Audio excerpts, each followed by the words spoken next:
അന്നത്തെ യേസ് പറയാൻ വേണ്ടി തന്നെ ഞാൻ പാടുവിട്ടു. പിന്നീടുള്ള കാര്യങ്ങൾ അറിയാമല്ലോ. എനിക്ക് അർഹതപ്പെടാനായിട്ടോ അല്ലെങ്കിൽ അവകാശപ്പെടാനായിട്ടോ ഒന്നുമില്ല. ഞാൻ എന്തായിരിക്കുന്നുവോ അതെല്ലാം ദൈവകൃപയാലാണ് എന്ന് ഞാൻ പറയുന്നത് എൻ്റെ ജീവിത അനുഭവമാണ്. എൻ്റെ മനസ്സിലേക്കുള്ള ചോദ്യങ്ങളാണ് എന്നെ പലപ്പോഴും ബുദ്ധിമുട്ടിച്ചുകൊണ്ടിരുന്നത്, ഡിസ്റ്റർബ് ചെയ്തുകൊണ്ട്. അപ്പോൾ പ്രീ ഡിഗ്രി കഴിഞ്ഞപ്പോൾ എനിക്ക് അങ്ങനെ ഒരു ചെറിയ നിമിഷം ഉണ്ടായിരുന്നു. തിരിച്ചു പോകണോ വേണ്ടയോ, ഇതെനിക്ക് സാധിക്കുമോ എന്നുള്ള രീതിയിൽ. കാരണം പിതാവിന് എൻ്റെ വിശ്വാസമാണോ? കാരണം അങ്ങോട്ട് പോയി പഠിക്കാമെന്നൊക്കെ പറഞ്ഞാൽ അത്രയും വിശ്വാസമുള്ളവരൊക്കെ വിടുള്ളൂ. കാരണം രൂപതൊക്കെ ചിലവാണ്, അത്രയും പഠിക്കുന്ന കുട്ടികളേക്ക് അങ്ങോട്ട് വിടാറുള്ളൂ. ഞാനൊരു ആവറേജ് സ്റ്റുഡൻറ്റ് മാത്രമായിരുന്നു.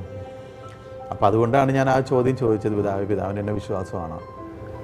അപ്പോൾ പിതാവ് പറഞ്ഞ്, ആൻ്റണി തന്നെ എനിക്ക് വിശ്വാസമാണ്, താൻ തിയോളജി അവിടെ പോയി പഠിച്ചാൽ മതി എന്ന് പറഞ്ഞു. കാരണം ഞാൻ വീട്ടിൽ ഏഴാമത്തേതാണ്. അപ്പോൾ അതുകൊണ്ട് തന്നെ ഉപദേശങ്ങൾ കൂടുതൽ കിട്ടിയിരിക്കണത് എനിക്കാണ്. ഞാൻ പലപ്പോഴും പറയും, എൻ്റെ മൂത്ത ചേച്ചിമാരാണെങ്കിൽ ചേട്ടന്മാരും ഇവരെല്ലാവരും കൂടി എന്നെ പീഡിപ്പിക്കുകയായിരുന്നതൊക്കെ ഞാൻ പറയാറുണ്ട് തമാശക്ക്. സത്യത്തിൽ ഞാൻ ഒരു സ്വപ്നവും കാണുന്നില്ല. കാരണം സ്വപ്നം ഞങ്ങൾ ഒരുമിച്ച് കാണാനായിട്ടും താല്പര്യം. എൻ്റേതായിട്ടൊരു സ്വപ്നം എന്നുള്ളത് ഞാനത് ഇതുവരെ ഞാൻ അങ്ങനെ ചിന്തിച്ചിട്ടില്ല.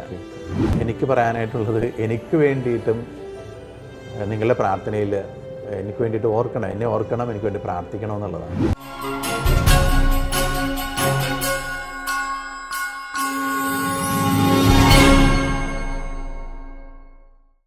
നൂറ്റാണ്ടുകളുടെ മഹത്തായ പൈതൃക പാരമ്പര്യമുള്ള കൊച്ചി രൂപത, ആ കൊച്ചി രൂപതയ്ക്ക് ഈ ഒരു ക്രിസ്മസ് കാലഘട്ടത്തിൽ സ്വർഗം നൽകിയ വലിയൊരു സമ്മാനമാണ് അഭിമന്യ ഡോക്ടർ ആൻ്റണി കാട്ടിപ്പറമ്പിൽ പിതാവ്. വളരെ നാളത്തെ പ്രാർത്ഥനകൾക്കും കാത്തിരിപ്പുകൾക്കും ശേഷം കൊച്ചി രൂപതയ്ക്ക് അക്ഷരാർത്ഥത്തിൽ ലഭിച്ച ഒരു സദ്വാർത്ത തന്നെയാണ് അഭിമന്യ പിതാവിൻ്റെ സ്ഥാനാരോഹണവും മെത്രാഭിഷേകവും. ആ സദ്വാർത്തയെ കൊച്ചി രൂപത മാത്രമല്ല കേരള സഭ അത്യാഹ്ലാദത്തോടെ തന്നെയാണ് വരവേറ്റത്. ഈ ഒരു ക്രിസ്മസ് കാലഘട്ടത്തിൽ അഭിമന്യ ആൻ്റണി പിതാവ് തന്നെ ഷെക്കേന ന്യൂസിനൊപ്പം ചേരുകയാണ്. ക്രിസ്മസിൻ്റെ മനോഹരമായിട്ടുള്ള ചിന്തകൾ പങ്കുവയ്ക്കുവാനും ഒപ്പം തന്നെ ഈ വലിയ പാരമ്പര്യമുള്ള മഹത്തായ പാരമ്പര്യമുള്ള കൊച്ചി രൂപതയെക്കുറിച്ചുള്ള പിതാവിൻ്റെ സ്വപ്നങ്ങൾ പങ്കുവയ്ക്കുവാനും.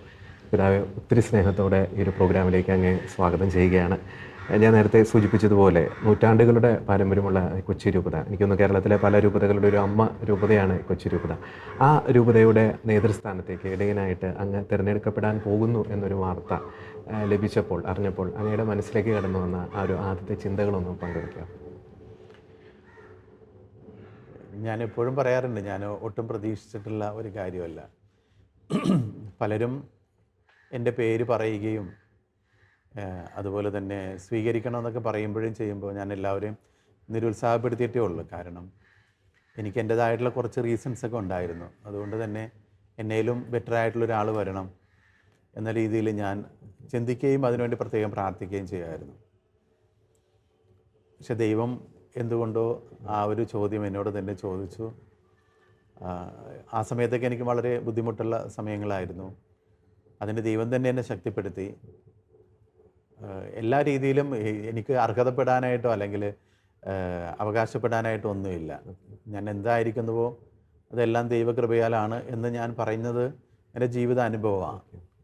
ഒന്നുമല്ലാതെ ഇരുന്ന എന്നെ ദൈവവിളി നൽകിയതും അതുപോലെ തന്നെ ഒരു വൈദികനാക്കി മാറ്റിയതും ഞാൻ ചെയ്തിട്ടുള്ള ഓരോ കാര്യങ്ങളൊക്കെ ചെയ്യാനായിട്ട് എന്നെ കഴിവുള്ളതാക്കിയതെല്ലാം ദൈവമാണെന്നുള്ളൊരു ബോധ്യം എനിക്കുണ്ട്. അങ്ങനെ ഒരു സാധാരണ ഒരു വൈദികൻ എന്ന രീതിയിൽ മുന്നോട്ട് പോയിക്കൊണ്ടിരുന്നൊരു വ്യക്തിയാണ് ഞാൻ. അപ്പം അവിടെ ഈ ഒരു പദവി എന്നുള്ളത് എത്രത്തോളം എനിക്ക് ചെയ്യാൻ പറ്റും എന്നുള്ളതിനെക്കുറിച്ച് ഞാനതിന് ചിന്തിച്ചിട്ടില്ല. അതുകൊണ്ട് തന്നെ എനിക്ക് അങ്ങനെ ഒരു പ്രീ ഓക്കുപേഷൻ ഇല്ലായിരുന്നു. പിന്നെ അടുത്ത കാലത്താണ് എൻ്റെ പേര് അതിലുണ്ടെന്ന് പറഞ്ഞു പിന്നെ പലരും എന്നോട് വിളിക്കുകയും അതിനെക്കുറിച്ച് സംസാരിക്കുകയും ചെയ്യുമ്പോൾ കഴിവുന്നതും അതൊക്കെ ഒഴിവാക്കാനൊക്കെ ശ്രമിച്ചത് അതുകൊണ്ടാണ്. ഞാൻ അത്ര വലിയ എളിമ അങ്ങനെയുള്ളതല്ല. ഞാൻ അങ്ങനെ ചിന്തിക്കുന്നത് തന്നെ തെറ്റാണ്. അപ്പോൾ പലപ്പോഴും ഞാൻ എന്തെങ്കിലും പറയുമ്പോൾ അത്ര എളിമ അങ്ങനെയൊന്നുമല്ല. ഞാൻ സാധാരണ എൻ്റെ ഒരു ബോധ്യത്തിൽ ജീവിക്കുന്ന ഒരു വ്യക്തി ആയതുകൊണ്ടാണ്. അതുകൊണ്ട് തന്നെയാണ് ആ ഒരു ചോദ്യം എന്നിലേക്ക് വന്നപ്പോൾ ചരിത്രവും കാര്യങ്ങളൊക്കെ പിന്നീടാണ് വരിക. ആദ്യമേ ഇത് ആ ഒരു സ്ഥാനത്തേക്ക് എന്നുള്ള പറയുമ്പോൾ എനിക്ക് പിന്നീടാണ് നമ്മൾ യാഥാർത്ഥ്യത്തിലേക്ക് വരുമ്പോഴാണ് കൂടുതലും നമ്മൾ ഇത്രയും വലിയ പാരമ്പര്യമൊക്കെ അപ്പോഴാണ് നമ്മൾ കൂടുതലും ചിന്തിക്കുന്നത്. അന്നത്തെ യേസ് പറയാൻ വേണ്ടി തന്നെ ഞാൻ പാടുവിട്ടു. പിന്നീടുള്ള കാര്യങ്ങൾ അറിയാമല്ലോ. എന്നിരുന്നാൽ തന്നെയും ദൈവം എന്നെ വിളിച്ചിട്ടുണ്ടെങ്കിൽ തീർച്ചയായിട്ടും അതിനുള്ള കഴിവും എന്താണോ ഞാൻ ചെയ്യേണ്ടത് അതിനെല്ലാം അങ്ങനെയുള്ള എനിക്കൊരു പ്രീ ഓക്കുപേഷൻ ഇല്ല. വിളിച്ചു എന്നുള്ളതാണ് എനിക്ക് വിശ്വസിക്കാനായിട്ടുള്ള ബുദ്ധിമുട്ടുണ്ടായത്. വിളിച്ചിട്ടുണ്ടെങ്കിൽ അതിനുള്ള കഴിവ് ദൈവം തന്നിട്ടുമുണ്ട്. എൻ്റെ അനുഭവം അങ്ങനെയാണ്. അപ്പം അതുകൊണ്ട് ഇപ്പോഴെനിക്ക് ഭയപ്പാടൊന്നുമില്ല. എന്ന് പറഞ്ഞാൽ അന്ന് ആ ഒരു പേടിയും കാര്യങ്ങളും ഉണ്ടായിരുന്നെങ്കിലും പിന്നീട് ഞാനുള്ള നിമിഷങ്ങളും പിന്നീടുള്ള ജീവിതവും എല്ലാം എന്ത് പറയണമെന്നുള്ളത് ചിലപ്പോൾ ആ നിമിഷത്തിൽ എനിക്ക് ദൈവം എൻ്റെ നാവിൽ തന്നെ വെച്ച് തരുന്ന ഒരു അനുഭവമാണ് എനിക്ക് ഇതുവരെ ഉണ്ടായിട്ടുള്ളത്. അപ്പം അതുകൊണ്ട് മുന്നോട്ടുള്ള യാത്രയിൽ എനിക്ക് ഭയപ്പാടൊന്നുമില്ല. എന്നാൽ കഴിയുന്നത് നന്നായിട്ട് ചെയ്യുക. ദൈവം വിളിച്ചിട്ടുണ്ടെങ്കിൽ അതനുസരിച്ചിട്ടുള്ള കഴിവും എനിക്ക് തരുമെന്നുള്ള ഒരു പൂർണ്ണ വിശ്വാസത്തോടെ ഞാൻ മുന്നോട്ട് പോകുന്നു. തീർച്ചയായിട്ടും പിതാവേ. പിതാവ് വലിയൊരു കുടുംബത്തിൽ നിന്നാണ് വരുന്നത്. ഞാൻ മനസ്സിലാക്കുന്ന 7 മക്കളുള്ള കുടുംബം, ഏറ്റവും ഇളയ ആളാണ് പിതാവ്. അപ്പം കുടുംബത്തിൽ നിന്ന് ലഭിച്ച ആ ഒരു ഫോർമേഷൻ പിതാവിൻ്റെ ഒരു ദൈവവിളി സ്വീകരണത്തിൽ, ദൈവവിളി തിരഞ്ഞെടുക്കുന്നതിൽ എത്രത്തോളം ഒരു സ്വാധീനം ചെലുത്തിയിട്ടുണ്ട്? കുടുംബമാണ് എന്നെ എല്ലാ രീതിയിലും ഒരു പ്രാർത്ഥനയുടെ അല്ലെങ്കിൽ ദൈവാശ്രയ ബോധം അതൊക്കെ തന്നത് കുടുംബമാണ്. കാരണം വീട്ടിൽ അങ്ങനെയാണ് ഞങ്ങൾ. ഞാൻ ചെറുപ്പം മുതൽ തന്നെ കുടുംബത്തിലെ പ്രാർത്ഥനയും രാവിലെ പള്ളിപ്പോക്കും അതെല്ലാം സ്ഥിരമായിട്ടുണ്ട്. അതിൻ്റെ കൂടെ തന്നെയാണ് മാതാപിതാക്കളുടെ ഉപദേശങ്ങളും. കാരണം ഞാൻ വീട്ടിൽ 7ാമത്തേതാണ്. അപ്പോൾ അതുകൊണ്ട് തന്നെ ഉപദേശങ്ങൾ കൂടുതൽ കിട്ടിയിരിക്കണ എനിക്കാണ്. അപ്പോൾ ഞാൻ പലപ്പോഴും പറയും, എൻ്റെ മൂത്ത ചേച്ചിമാരാണെങ്കിൽ ചേട്ടന്മാരും ഇവരെല്ലാവരും കൂടി എന്നെ പീഡിപ്പിക്കുകയായിരുന്നതൊക്കെ ഞാൻ പറയാറുണ്ട് തമാശക്ക്. കാരണം ഇവർ 6 പേരെ ഞാൻ അനുസരിക്കണം, പ്ലസ് അപ്പച്ചനെ അമ്മച്ചിനെ അനുസരിക്കണം. അപ്പോൾ 8ഓളം പേരെ ഞാൻ അനുസരിച്ച് ജീവിച്ചൊരു വ്യക്തിയാണ്. പക്ഷെ അതൊന്നും ഒരു കുറവല്ല. ഞാൻ പറഞ്ഞത് അതൊക്കെ ഒരു സന്തോഷമാണ്. ഇന്ന് തിരിച്ച് ചിന്തിക്കുമ്പോഴും എനിക്ക് തരുന്ന ഏറ്റവും വലിയൊരു ആശ്വാസവും എൻ്റെ എനർജി എല്ലാം എൻ്റെ കുടുംബം തന്നെയാണ്. ബേസിക്കലി അന്നത്തെ ചിലപ്പോൾ അവരെന്നെ നിർബന്ധിച്ചൊക്കെ പള്ളി കൊണ്ടുപോയിട്ടുണ്ടാകാം. എനിക്കങ്ങനെ തോന്നണില്ല. കൊണ്ടുപോയിട്ടുണ്ടെങ്കിൽ തന്നെ അതെല്ലാം എനിക്ക് അനുഗ്രഹമായിട്ടേ മാറിയിട്ടുള്ളൂ. ഒരു നല്ലൊരു എന്താണ് എല്ലാം നല്ലത് തിരഞ്ഞെടുക്കുവാനായിട്ടുള്ള സാഹചര്യവും നല്ലത് പറഞ്ഞു തരാനായിട്ടുള്ള മാതാപിതാക്കളൊക്കെ ഉള്ളപ്പോൾ പിന്നെ അനുസരിക്കാനായിട്ടുള്ള ഒരു ബുദ്ധിമുട്ട് അങ്ങനെ നമുക്ക് വേറൊരു ഓപ്ഷനൊന്നും അങ്ങനെ നമുക്ക് കണ്ടുപഠിച്ചിട്ടില്ല. അപ്പം അതുകൊണ്ട് തന്നെ ഞാൻ പലപ്പോഴും പറയാറുണ്ട്, സെമിനാരി കയറിയതും ഒന്നും വളരെ സ്ട്രെയിൻ ആയിട്ടുള്ളൊരു കാര്യമായിരുന്നില്ല. എനിക്ക് കൂട്ടുകാരെ ഒത്തിരിയേറെ ഇഷ്ടമാണ്. കൂട്ടിൽ വളരെ എൻജോയ് ചെയ്യുന്ന ഒരാളാണ് ഞാൻ. നല്ല സുഹൃത്ത് ബന്ധങ്ങൾ, ഒത്തിരിയേറെ നല്ല സുഹൃത്ത് ബന്ധങ്ങളുണ്ട്. അപ്പോൾ എൻ്റെ പ്രായത്തിൽ മേലിലാണെങ്കിലും താഴെയാണെങ്കിലും സമപ്രായക്കാരാണെങ്കിലും അത് ഞാൻ എന്നും കാത്തുസൂക്ഷിക്കാനായിട്ട് ശ്രമിക്കുന്ന ഒരു വ്യക്തിയാണ്. അപ്പം അതുകൊണ്ട് തന്നെ മാതാപിതാക്കളെ വിട്ട് ഞാൻ സെമിനാരിയിൽ കയറിയിട്ടുണ്ടെങ്കിലും പിന്നീട് എൻ്റെ ജീവിതത്തെയും എൻ്റെ സ്വഭാവത്തെയും എല്ലാം രൂപീകരിക്കുന്നത് എൻ്റെ ഫ്രണ്ട്സാണ്. എൻ്റെ ഫ്രണ്ട്സ് ആരെങ്കിലും പറഞ്ഞാണ്, എടാ അത് ശരിയല്ല, നീ ഇങ്ങനെ ചെയ്താൽ അങ്ങനെയാണെന്നെങ്കിൽ നല്ലതാണെങ്കിൽ ഞാൻ സ്വീകരിച്ചിട്ടേ ഉള്ളൂ. ഒരിക്കലും ഞാൻ ഒഫൻഡഡ് ആയിട്ടില്ല. എനിക്കൊരാൾ എന്നെ കറക്റ്റ് ചെയ്യണത് എനിക്ക് ആ സമയത്ത് ചിലപ്പോൾ മാനുഷികമായിട്ട് ചിലപ്പോൾ വേദന തോന്നിയിട്ടുണ്ടാകും. പക്ഷേ ഞാൻ പിന്നീട് ചിന്തിക്കുമ്പോൾ അതിൽ കാര്യമുണ്ടെന്നാണെങ്കിൽ ഞാനത് എപ്പോഴും കറക്റ്റ് ചെയ്തിട്ടേ ഉള്ളൂ. എനിക്ക് അങ്ങനെ കറക്ഷന് ഒരു ബുദ്ധിമുട്ടും ഉണ്ടായിട്ടില്ല. ചിലപ്പോൾ ഒരു ഫസ്റ്റ് ടൈം കാണുന്ന ഒരാളായിരിക്കാം, അയാളുടെ എൻ്റെ പെരുമാറ്റത്തിൽ വല്ല മോശം വന്നിട്ടുണ്ടെങ്കിൽ അയാൾ ചിലപ്പോൾ ചൂടായി പോയേക്കാം.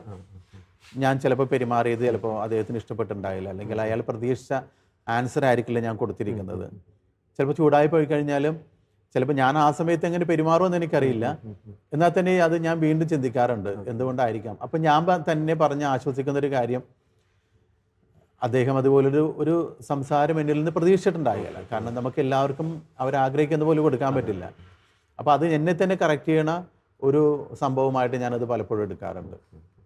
അപ്പോൾ അതൊക്കെ എനിക്ക് ഗുണമേ ചെയ്തിട്ടുള്ളൂ. അതുകൊണ്ട് കുടുംബം ഞാനിങ്ങനെ ഒരു വ്യക്തിയിലേക്കോ അല്ലെങ്കിൽ ഒരു വൈദികനായോ ഇനി സെമിനാരി ലൈഫിലേക്കൊക്കെ വന്നത് എൻ്റെ കുടുംബത്തിൻ്റെ ഇൻഫ്ലുവൻസ് ഒത്തിരിയേറെ ഉണ്ട്. പക്ഷെ ഒരിക്കലും അവരെന്നെ പ്രഷറൈസ് ചെയ്തിട്ടില്ല. ഞാൻ ആഗ്രഹിച്ചിട്ടുണ്ട്, എന്നൊക്കെ രക്ഷപ്പെട്ടു പോകാനൊക്കെ ശ്രമിച്ചിട്ടുണ്ട്. പക്ഷേ ആ സമയത്ത് ദൈവം എനിക്ക് കൂടുതൽ കൺവിക്ഷൻ തരാനായിട്ട് പലവരെയും എൻ്റെ ആ വഴിയിൽ എനിക്ക് സഹായമായിട്ട് വന്നിട്ടുണ്ട്. അതൊക്കെ ഒരു നിമിത്തമായിരുന്നു. അങ്ങനെയാണ് ഞാൻ വൈദികനാകുന്നത്. ഈ ഒരു ക്രിസ്മസ് കാലഘട്ടമാണ് പിതാവ്, അതുകൊണ്ടാണ് ഞാൻ ഈ ഒരു ചോദ്യം ചോദിക്കാൻ ആഗ്രഹിക്കുന്നത്. വലിയൊരു കുടുംബത്തിൽ നിന്നാണ് പിതാവ് വന്നത്, പിതാവ് പറയുകയും ചെയ്തു. ആ ഒരു കാലഘട്ടത്തിൽ ഒരു ക്രിസ്മസ് അനുഭവങ്ങൾ നമുക്കറിയാം. ഇപ്പം ഈ ക്രിസ്മസിൻ്റെ ആ ഒരു തനിമയും പഴമയും ആ ഒരു പാരമ്പര്യമൊക്കെ നഷ്ടപ്പെട്ട് പോയിക്കൊണ്ടിരിക്കുന്ന കാലഘട്ടമാണ് നമ്മുടെ ആഘോഷങ്ങളിലൊക്കെ. അപ്പോൾ അന്നത്തെ ഒരു ക്രിസ്മസ് ആഘോഷങ്ങൾ നമ്മളെ സഹോദരങ്ങളെല്ലാം ഒന്ന് ചേർന്ന് ആഘോഷിക്കുന്ന ആ മറക്കാനാവാത്ത ചില അനുഭവങ്ങൾ പിതാവ് ഒന്ന് പങ്കുവയ്ക്കുക. നമ്മൾ ക്രിസ്മസ് അടുക്കുമ്പോൾ തന്നെ ഏറ്റവും കൂടുതൽ അലേർട്ടാകുന്നത് മുതിർന്നവരെക്കാൾ കൂടുതൽ കുട്ടികളാണ്. കാരണം അവരാണ് ആ ക്രിസ്മസിൻ്റെ അവധിയാണെങ്കിലും അവധിയിൽ അവർ തന്നെ ചാർട്ട് ചെയ്തിട്ടുണ്ടാകാം. കാരണം പരമ്പരാഗതമായിട്ട് നമ്മൾ ക്രിസ്മസ് വരുമ്പോഴേക്കും ചെയ്യുന്ന കാര്യങ്ങളെക്കുറിച്ച് ഏറ്റവും കൂടുതൽ മുതിർന്ന കുട്ടികൾ താഴത്തെ കുട്ടികൾക്ക് കാണിച്ചു കൊടുക്കുന്നു. അവരുടെ ഒരു സമയമാകുമ്പോൾ താഴത്തെ കുട്ടികൾ അതിനടുത്ത് എന്ന് പറഞ്ഞാൽ അങ്ങനെ പാരമ്പര്യമായിട്ട് വരുന്ന ചിലപ്പോൾ മാതാപിതാക്കൾ കാണിച്ചു കൊടുത്ത കാര്യങ്ങളായിരിക്കാം. അപ്പോൾ എൻ്റെ ജീവിതത്തിൽ എനിക്ക് ഓർമ്മ വരുന്നത് ആദ്യമേ നമുക്ക് കിട്ടുന്നത് ഒരു പുൽക്കൂട്. അതിനോടൊപ്പം തന്നെ നമ്മൾ നക്ഷത്രത്തിൻ്റെ പണി നേരത്തെ തുടങ്ങും. ഇന്നത്തെ പോലെ റെഡിമെയ്ഡ് നക്ഷത്രങ്ങളൊന്നും ഇല്ല. നമ്മളത് മുള എടുത്തിട്ടോ അല്ലെങ്കിൽ ഈ തെങ്ങിൻ്റെ ഓലയിൽ നിന്ന് എടുക്കുന്ന അളിയെടുത്തിട്ടൊക്കെയാണ് നമ്മളത്. അത് നേരത്തെ മുൻകൂട്ടി തന്നെ ചെയ്യണം. അത് വെട്ടിയെടുത്ത് ഒരുക്കിയിട്ട് അത് വെയിലത്ത് ഉണങ്ങാൻ വെച്ച് അങ്ങനെയൊക്കെയാണ് നമ്മൾ നക്ഷത്രങ്ങൾ കെട്ടി തുടങ്ങുന്നത്. എല്ലാവരും ഒരുമിച്ചാണ്, ചേട്ടന്മാരും ചേച്ചിമാരുടെ കൂടെ മിക്കവാറും എല്ലാവരും ഒരുമിച്ചാണ് ചെയ്യാൻ ശ്രമിക്കുക. ഒറ്റയ്ക്ക് ചെയ്തു കഴിഞ്ഞാൽ ചിലപ്പോൾ എന്തെങ്കിലും പറ്റുമെന്ന് വിചാരിച്ചിട്ട് കൂട്ട് വിളിച്ചിട്ടേ ചെയ്യുള്ളൂ. കാരണം ഇന്ന് ചിലപ്പോൾ അങ്ങനെയൊക്കെ പറ്റുമായിരിക്കാം. പക്ഷെ അന്ന് ഒരാൾ ഒരു സാധനം ഒരുമിച്ച് ഒറ്റയ്ക്ക് ചെയ്യില്ല. അന്നൊരു കൂട്ടായ്മ അല്ലാതെ തന്നെ ഉണ്ട്. തൊട്ടടുത്തൊക്കെ വീടുകളിലൊക്കെ തന്നെ കുട്ടികൾ, എല്ലാ കുടുംബങ്ങളിൽ തന്നെ ഒരു 3-4 പേരുണ്ടാവും. അപ്പോൾ അതുകൊണ്ട് കൂട്ടുകാരുടെ എണ്ണം അന്നൊക്കെ കൂടുതലാണ്. നമ്മുടെ വീടിൻ്റെ ആ ചുറ്റുവട്ടത്തൊക്കെ തന്നെ ഒത്തിരിയേറെ പേരുണ്ടാവും. അപ്പോൾ ഒരാൾ പരസ്പരം സഹായിക്കുന്ന സ്വഭാവമുണ്ട്. അപ്പോൾ എല്ലാവരുടെ വീട്ടിലും അന്ന് കെട്ടിയെടുക്കുന്ന നക്ഷത്രങ്ങളാണ്. ആകാശവിളക്ക് എന്നൊക്കെ പറഞ്ഞ അതിനുള്ള കഴിവുള്ള ചേട്ടന്മാരൊക്കെ ഉണ്ട്, അതിന് ശ്രമിക്കുന്നവരുണ്ട്. അപ്പം അതൊക്കെ വളരെ ശ്രമകരമായിട്ടുള്ള കാര്യമാണ്. എന്നാലും 5 മൂലയുടെ നക്ഷത്രം അത് 7 ആക്കി കഴിഞ്ഞാൽ അവൻ്റെ കഴിവാണ്. പിന്നെ അങ്ങനെ ഓരോ മൂല കൂടുന്നതും അത് അത്രയും ഒരുക്കമുള്ള കുട്ടികളൊക്കെ ചെയ്യുന്നത്. അപ്പോൾ ഇത് രണ്ടിൻ്റെയും കൂടെ തന്നെയാണ് കുട്ടികളുടെ ഭാഗത്തു നിന്ന് അന്നത്തെ കുട്ടികളുടെ ഭാഗത്ത് ഞങ്ങൾ ചെയ്യുന്നത്. ഒരു ചെറിയൊരു വീട് പോലെ ഞങ്ങൾ പുറത്ത് കെട്ടിയുണ്ടാക്കും. രാത്രി സമയത്ത് ഭക്ഷണമൊക്കെ എല്ലാം ഇതിൻ്റെ അകത്തായിരിക്കും പോയി കഴിക്കണം. അതായത് അതൊരു രസമാണ്. കാരണം വീടിൻ്റെ മുറ്റം കംപ്ലീറ്റ് വെട്ടം ഉണ്ടാവും. എങ്ങനെയാണെങ്കിലും വെട്ടം ഉണ്ടാവും. ഇന്നത്തെ പോലുള്ള ലൈറ്റുകളൊക്കെ പിന്നീടാണ് വരുന്നതെങ്കിൽ എങ്ങനെയാണെങ്കിലും ലൈറ്റ് ഉണ്ടാവും. അപ്പം അതുകൊണ്ട് തന്നെ നമ്മൾ ഇന്നത്തെ ടെൻറ്റ് സിസ്റ്റം അന്ന് വേറൊരു രീതിയിൽ കുട്ടികൾ തന്നെ കെട്ടി ഉണ്ടാക്കുമായിരുന്നു. അത് ചിലപ്പോൾ ചാക്ക് കൊണ്ടായിരിക്കും ഉണ്ടാക്കുക, അല്ലെങ്കിൽ ഓല കൊണ്ടായിരിക്കാം. പക്ഷെ അത് നല്ലൊരു എൻജോയ് ചെയ്യണ ഒരു കാര്യമായിരുന്നു. എല്ലാവരും ഒരുമിച്ച് ഭക്ഷണം കഴിക്കാം. അതിൻ്റെ അകത്ത് കുട്ടികളുടെ ഒരു ഗ്രൂപ്പ് ഉണ്ടെങ്കിൽ ചിലപ്പോൾ എല്ലാ വീട്ടിലും അത് കെട്ടാൻ പറ്റുന്നില്ല. ചിലപ്പോൾ അടുത്ത ഏതെങ്കിലും ഒരു വീട്ടിൽ കെട്ടിയിട്ട് ആ ചിലപ്പോൾ ഓരോരുത്തരുടെ ഉച്ച ഊണ് വീട്ടിൽ നിന്ന് എടുത്തിട്ട് വന്നിട്ട് ഇതിനകത്ത് പോയിരുന്ന് കഴിക്കും. അങ്ങനത്തെ ഒരു സിസ്റ്റം ഉണ്ടായിരുന്നു. അതുപോലെ തന്നെ ഈ നമ്മളുടെ വാഴപ്പിണ്ടി വെട്ടിയിട്ട് വീടിന് മുമ്പിൽ കൊണ്ടുവന്ന് നാട്ടും. ആ പിണ്ടി അങ്ങനെ തന്നെ ഇതിൻ്റെ കൈകളെല്ലാം കളഞ്ഞിട്ട് എന്നിട്ട് അതിലാണ് നമ്മൾ ഈ പല വർണ്ണക്കടലാസുകൾ കൊണ്ടുള്ള കൊടികൾ. അന്ന് ചൈനീസ് പേപ്പർ വളരെ ഫേമസ് ആണ്. അത് എല്ലാ കളറിനെയും കിട്ടും. അത് കൊടി രൂപത്തിലെടുത്ത് ഈർക്കിലിൽ അത് കൊടി രൂപത്തിലാക്കി ഈ വാഴപ്പിണ്ടിയിൽ കൊണ്ടുവന്ന് വെച്ച് അതിൻ്റെ ഏറ്റവും മേലിൽ ഒരു വിളക്കും വെക്കും. അങ്ങനെയാണ് എല്ലാ കുടുംബത്തിൻ്റെയും വാതിക്കൽ വിളക്ക്. അന്ന് മണ്ണെണ്ണ വിളക്കൊക്കെയാണല്ലോ. ഇതൊരു 10-40 വർഷം മുമ്പുള്ള കാര്യമാണ് ഞാൻ ഈ പറയേണ്ടത്. അപ്പൊ ഇതെല്ലാമാണ് ഒരു വീട്ടിലെ ക്രിസ്മസിനായിട്ടുള്ള ഒരുക്കം എന്നുള്ള രീതിയിൽ. ക്രിബ് ഉണ്ടാകും, നക്ഷത്രം മസ്റ്റായിട്ടുണ്ടാകും, പിന്നെ വാഴപ്പിണ്ടി ഫ്രണ്ടിലുണ്ടാവും. അത് ഇങ്ങനെ കൊടികൾ, പല വർണ്ണക്കൊടികൾ വെച്ചിട്ടുണ്ട്. അത് എന്തോരം വെക്കുന്നോ അത്രത്തോളം ഭംഗിയാണത്. അതുപോലെ തന്നെയാണ് ഒരു ചെറിയ വീട് കുട്ടികൾ തന്നെ കെട്ടിയൊരുക്കിയത്. അത് ഇതുപോലെ ചിലപ്പോൾ രാത്രി ഭക്ഷണം വന്നു കഴിക്കും, അല്ലെങ്കിൽ ഉച്ചക്കത്തെ ഭക്ഷണം. പരിസരവാസികളായിട്ട് ഒത്തിരിയേറെ കുട്ടികളുണ്ടെങ്കിൽ അവർ ഇതുപോലെ തന്നെ വീട്ടിൽ നിന്നൊക്കെ ഭക്ഷണം എടുത്തുകൊണ്ട് വന്ന് ഏതെങ്കിലും ഒരു നേരം അവിടെ വന്ന് ഭക്ഷണം കഴിക്കുന്ന ഒരു പരിപാടിയൊക്കെ ഉണ്ടായിരുന്നു. ഇതൊക്കെയാണ് ചെറുപ്പത്തിലുള്ളത്. നമ്മുടെ പാതിരാ കുർബാനയുടെ ഒരു അനുഭവം കൂടെ പങ്കുവയ്ക്കുന്നത്, നമ്മൾ രാത്രിയിൽ പരിശുദ്ധ കുർബാന. പാതിരാ കുർബാന എന്ന് പറയുമ്പോൾ അന്ന് ആയിരിക്കും മിക്കവാറും എല്ലാ കുട്ടികൾക്കും പുതിയ ഡ്രസ്സ് കിട്ടുക. കുട്ടികൾക്കെന്ന് ഞാൻ പറഞ്ഞത് മുതിർന്നവർ ചിലപ്പോൾ വാങ്ങിക്കാനായിട്ട് അവരുടെ സാമ്പത്തിക വർക്ക് ഉണ്ടാകണമെന്നില്ല. എന്നാൽ എല്ലാ മാതാപിതാക്കൾക്കും മക്കൾ അന്ന് പുതിയ ഡ്രസ്സ് എടുത്തിട്ട് പോകണമെന്നുള്ള താല്പര്യമുള്ള മാതാപിതാക്കൾ നേരത്തെ കൂട്ടി തന്നെ, അന്ന് റെഡിമെയ്ഡ് എന്ന് കുറവാണ്. അപ്പം അതുകൊണ്ട് തന്നെ ഇതെല്ലാം തയ്പ്പിച്ച് അന്നത്തെ ദിവസം ഇടാവുന്ന രീതിയിൽ. അപ്പോൾ അതുകൊണ്ട് എല്ലാവർക്കും സന്തോഷമാണ് ഈ പാതിര കുർബാനക്ക് പോകാനായിട്ട്, പുതിയ ഡ്രസ്സ് ഇട്ടിട്ട് പോകാനായിട്ട്. അപ്പം അന്ന് ഈ പറഞ്ഞ പോലെ പള്ളിയിലാണെങ്കിലും വലിയ ആഘോഷമായിരിക്കും. അവിടെയും പറഞ്ഞ പോലെ ക്രിബും നക്ഷത്രങ്ങളും ഒത്തിരിയേറെ ഡെക്കറേഷൻസ്, തോരണങ്ങളെല്ലാം അടങ്ങിയ ഒരു ഒരുക്കമായിരിക്കും പള്ളിയുടെ ഭാഗത്തുനിന്ന്. അതുപോലെ അവിടുത്തെ ഭാരവാഹികൾ ആരൊക്കെയാണോ ചെയ്യേണ്ടത് ചെയ്തു വിട്ടുന്നത്. അപ്പോൾ ഇതെല്ലാം കാണാൻ വേണ്ടിയിട്ടാണ് നമ്മൾ എല്ലാവരും പോകുന്നത്. അപ്പം അന്നത്തെ കുർബാന എങ്ങനെയൊക്കെ കൂടുമെന്ന് എനിക്കറിയില്ല. കാരണം എല്ലാവരുടെയും ശ്രദ്ധ മറ്റുള്ളവർ ഇട്ടേക്കുന്ന ഡ്രസ്സുകളിലേക്ക്, അതുപോലെ പുൽക്കൂട്ടിലേക്ക്, അതൊക്കെ ആയിരിക്കും ശ്രദ്ധ.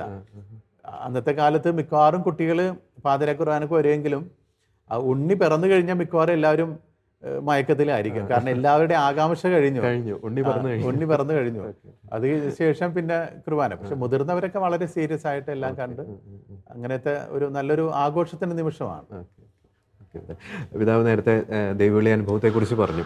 ഞാൻ വായിച്ചിട്ടുണ്ട് പിതാവ് പറഞ്ഞൊരു കാര്യം. അതായത് 1993 ഞാൻ മനസ്സിലാക്കുന്നു, പിതാവ് ഉപരിപഠനത്തിനായിട്ട് റോമിലേക്ക് പോയപ്പോൾ അവിടുത്തെ ആ ഒരു പഠന കാലയളവ് പിതാവിൻ്റെ ലൈഫിൽ ഒരു ടേണിംഗ് പോയിന്റ് ആണെന്ന് പിതാവ് പലപ്പോഴും പങ്കുവച്ചിട്ടുണ്ട്. അതെന്തുകൊണ്ടാണ് പിതാവ് അങ്ങനെ? എൻ്റെ സെമിനാരി പ്രവേശനം വളരെ ഈസി ആയിട്ടുള്ളൊരു പ്രവേശനമായിരുന്നു. കാരണം ആദ്യത്തെ ഒരാഴ്ച 2 ആഴ്ചയൊക്കെ നമുക്ക് ബുദ്ധിമുട്ടാണ് വീട്ടിൽ നിന്ന് മാറി നിൽക്കുന്നത്. പക്ഷേ ഇത്രയും കൂട്ടുകാർ എപ്പോഴും എനിക്ക് ഒരു വലിയൊരു സന്തോഷം നൽകുന്നൊരു കാര്യമാണ്. അപ്പം അങ്ങനെ വന്നപ്പോൾ പിന്നെ ഞാൻ ആ മൂഡിലേക്കായി. സെമിനാരിയുടെ റൂൾസും കാര്യങ്ങളൊക്കെ എന്നെ ഒന്നും ബുദ്ധിമുട്ടിക്കുന്നതായിരുന്നില്ല. കാരണം പ്രാർത്ഥനയാണെങ്കിലും പഠനം അന്നൊക്കെ ഒന്നും അധികം ശ്രദ്ധ ഒന്നുമില്ല. പറ്റുന്ന രീതിയിലൊക്കെ പഠിച്ച് മുന്നോട്ട് പോകുക എന്നുള്ള അതിലൊക്കെ ഉള്ളൂ. അപ്പോൾ അതുകൊണ്ട് സെമിനാരി ലൈഫ് ഞാൻ എൻജോയ് ചെയ്യുന്ന ഒരു വ്യക്തിയായിരുന്നു. പിന്നെ എന്നാലും ചോദ്യങ്ങളും എൻ്റെ മനസ്സിലേക്കുള്ള ചോദ്യങ്ങളാണ് എന്നെ പലപ്പോഴും ബുദ്ധിമുട്ടിച്ചുകൊണ്ടിരുന്നത്, ഡിസ്റ്റർബ് ചെയ്തുകൊണ്ട്. അപ്പോൾ പ്രീ ഡിഗ്രി കഴിഞ്ഞപ്പോൾ എനിക്ക് അങ്ങനെ ഒരു ചെറിയ നിമിഷം ഉണ്ടായിരുന്നു. തിരിച്ചു പോകണോ വേണ്ടയോ, ഇതെനിക്ക് സാധിക്കുമോ എന്നുള്ള രീതിയിൽ. കാരണം കൂടുതൽ ഒരു കാര്യത്തെക്കുറിച്ച് നമ്മൾ അറിയുമ്പോഴാണ് നമ്മൾക്കത് പറ്റുമോ ഇല്ല എന്നുള്ളതൊക്കെ വരുന്നത്. അപ്പോൾ 1 വർഷം കഴിഞ്ഞു, 2 വർഷം വീട്ടിൽ നിന്നാണ് പ്രീ ഡിഗ്രി പഠിച്ചത്. അപ്പോൾ ഈ 2 ലൈഫിൻ്റെയും ഡിഫറൻസ് എനിക്ക് മനസ്സിലായി. ആ പ്രായത്തിലും എനിക്കത് മനസ്സിലാക്കാനുള്ള കഴിവ് ചിലപ്പോൾ ദൈവം തന്നായിരിക്കും. അപ്പോൾ ആ 2 വ്യത്യാസം മനസ്സിലായപ്പോൾ എനിക്ക് തോന്നി എനിക്ക് സാധിക്കും തോന്നണില്ല എന്ന രീതിയിലൊരു വന്നു. പക്ഷെ എന്തുകൊണ്ടോ ദൈവം എന്നെ വീണ്ടും അതിനുള്ളൊരു കൺവിക്ഷൻ തന്നു. വീണ്ടും ഞാൻ സെമിനാരിലേക്ക് വന്നു. ഇവിടുത്തെ സെമിനാരി മൈനസ് സെമിനാരി കഴിഞ്ഞ് പിന്നെ ഞാൻ മേജർ സെമിനാരിലേക്ക് ഫിലോസഫി പഠിക്കാൻ വേണ്ടി പോയി. അവിടെയും ഇതുപോലെ തന്നെ ഇതിലും കൂടുതൽ കൂട്ടുകാരാണ്. അവിടെ 300 കുട്ടികളാണ്.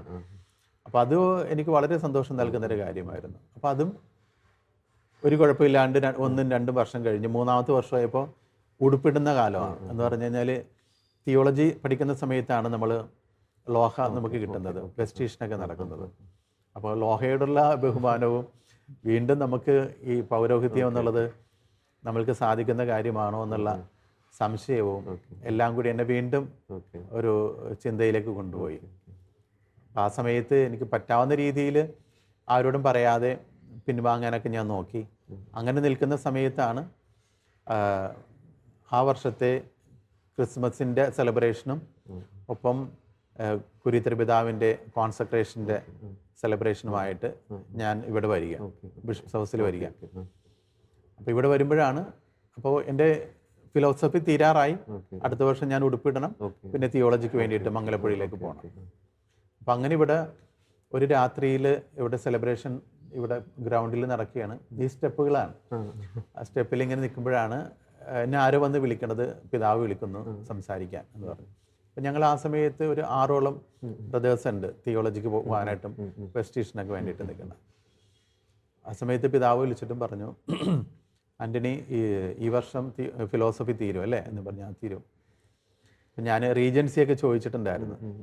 അപ്പോൾ അതിന് വേണ്ടിയിട്ടാണ് പിതാവ് വിളിക്കുന്നത് എന്നുള്ള ഒരു ചിന്തയാണ്. അപ്പോൾ റീജൻസി എന്ന് പറഞ്ഞാൽ ആ സമയത്ത് എന്തെങ്കിലും ഒരു വർഷം എല്ലാത്തിൽ നിന്ന് മാറി നിൽക്കുക എന്നുള്ള ആ ഒരു സമയത്ത് നല്ലൊരു തീരുമാനം എടുക്കുക എന്നുള്ള ഒരു പ്രതീക്ഷയിലായിരുന്നു ഞാൻ.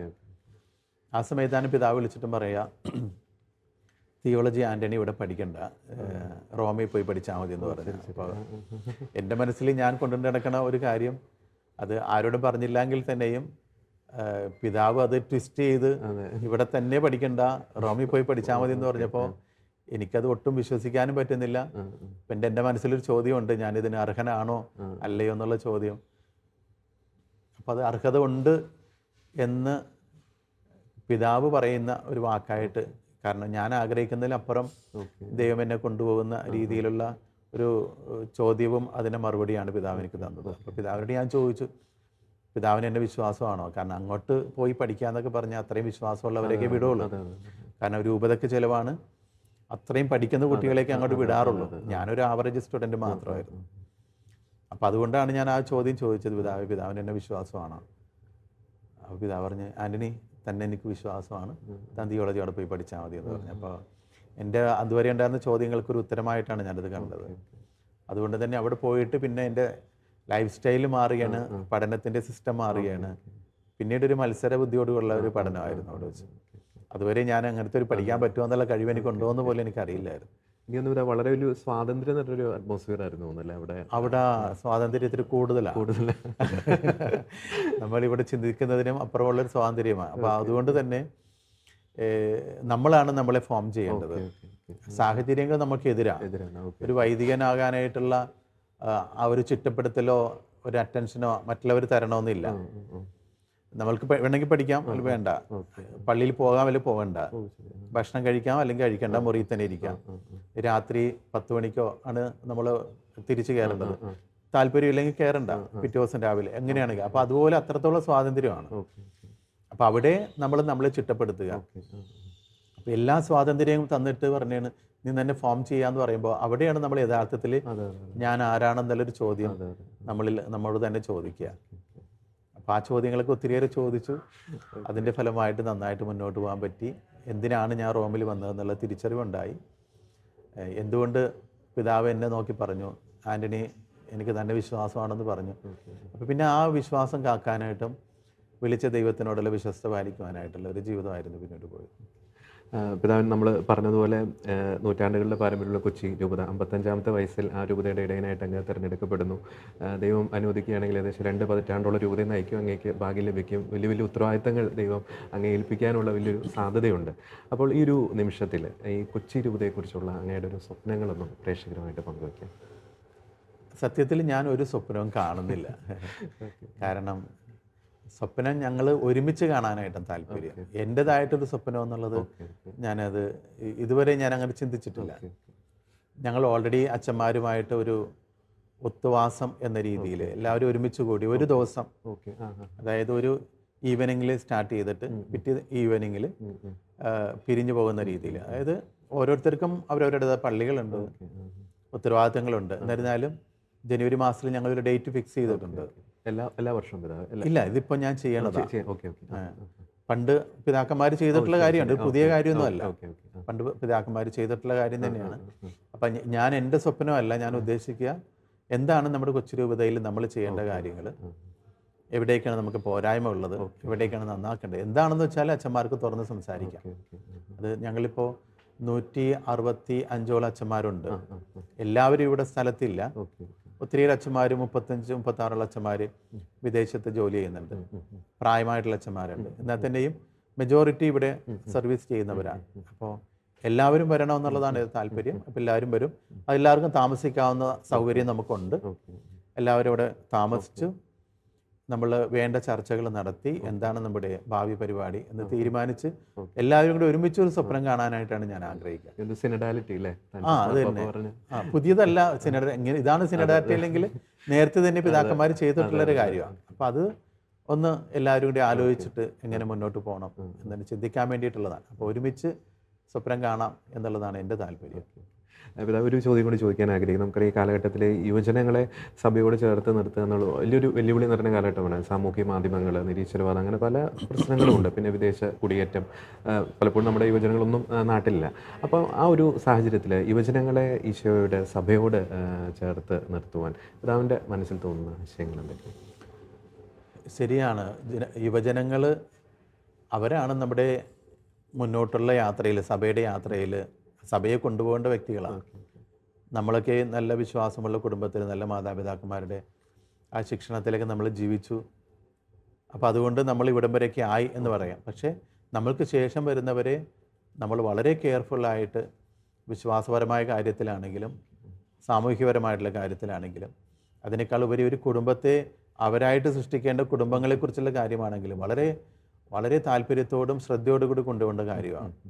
കാരണം ഇന്ന് ജനിച്ചു വീഴുന്ന കുട്ടിയാണ് നാളത്തെ നമ്മുടെ രാജ്യത്തിനെ വരെ നയിക്കേണ്ടത് എന്നുള്ളൊരു ചിന്ത നമുക്ക് എല്ലാവർക്കും ഉണ്ടാകണം.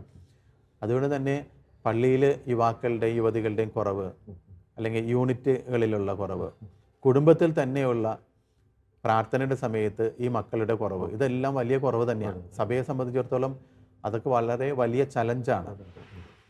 മാതാപിതാക്കളോടൊപ്പം അവരെ ഒരു ചെറിയ പ്രാർത്ഥനയ്ക്കെങ്കിലും പിടിച്ചു നിർത്താൻ പറ്റുക എന്നുള്ളത് വലിയൊരു കാര്യമാണ്. അപ്പോൾ അവിടം തുടങ്ങി നമ്മൾ ശ്രമിച്ചാലേ പള്ളിയിലേക്ക് അവരെ കൊണ്ടുവരാൻ സാധിക്കുകയുള്ളൂ. അപ്പോൾ അതുകൊണ്ട് സഭ മാതാപിതാക്കളോടൊപ്പം നിന്ന് അവരെ കൂടുതലായിട്ട് മോട്ടിവേറ്റ് ചെയ്ത്, കാരണം കുട്ടികളെല്ലാം നമ്മുടെ കയ്യിലല്ല കിട്ടുന്നത്.